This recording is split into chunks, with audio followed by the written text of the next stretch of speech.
बदलापूर शहर आता राज्यस्तरीय व्हॉलीबॉलच्या थरारासाठी सज्ज झाले असून 13 ते 17 मे 2026 दरम्यान होणाऱ्या छत्रपती शिवाजी महाराज चषक स्पर्धेकडे संपूर्ण राज्याचे लक्ष लागले आहे. क्रीडा व युवक सेवा संचालनालय, महाराष्ट्र व्हॉलीबॉल असोसिएशन आणि कुळगाव बदलापूर नगर परिषद यांच्या संयुक्त विद्यमाने आयोजित करण्यात आलेल्या या स्पर्धेत राज्यातील 8 विभागांमधील तब्बल 384 खेळाडू सहभागी होणार आहेत. 2 वर्षांनंतर ही प्रतिष्ठेची स्पर्धा पुन्हा रंगत असल्याने खेळाडू आणि क्रीडाप्रेमींमध्ये उत्साहाचे वातावरण निर्माण झाले आहे.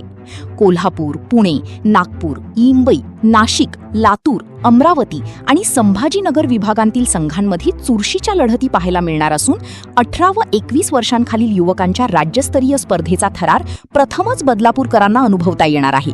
स्पर्धेचे उद्घाटन मुख्यमंत्री देवेंद्र फडणवीस यांच्या हस्ते बुधवार 13 मे रोजी सायंकाळी 6 वाजता हेंद्रेपाडा येथील बदलापूर जिमखाना मैदानावर होणार आहे. यावेळी केंद्रीय मंत्री नितीन गडकरी, उपमुख्यमंत्री एकनाथ शिंदे यांच्यासह अनेक मान्यवर उपस्थित राहणार आहेत. स्पर्धेसाठी मैदानावर विशेष तयारी करण्यात आली असून एकाच वेळी 4 मैदानांवर सामने खेळविण्यात येणार आहेत. प्रेक्षकांसाठी 2,500हून अधिक क्षमतेची गॅलरी उभारण्यात आली आहे. उद्घाटन सोहळ्यात महाराष्ट्राच्या सांस्कृतिक परंपरेचे दर्शन घडविण्यासाठी शाहीर नंदेश उमप यांच्या सांस्कृतिक कार्यक्रमासह जिम्नॅस्टिक्सची विशेष प्रात्यक्षिकेही सादर केली जाणार आहेत.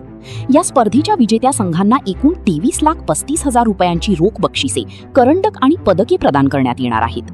उत्कृष्ट नियोजन, मोठ्या प्रमाणावरील सहभाग आणि भव्य आयोजनामुळे बदलापूरच्या क्रीडा क्षेत्राला नवी ओळख मिळण्याची अपेक्षा व्यक्त केली जात आहे. राज्यस्तरीय क्रीडा स्पर्धेमुळे स्थानिक खेळाडूंनाही प्रेरणा मिळणार असून बदलापूर शहर राज्याच्या क्रीडा दिनदर्शिकेतील एक महत्त्वाचे केंद्र म्हणून पुढे येण्याची चिन्हे दिसत आहेत.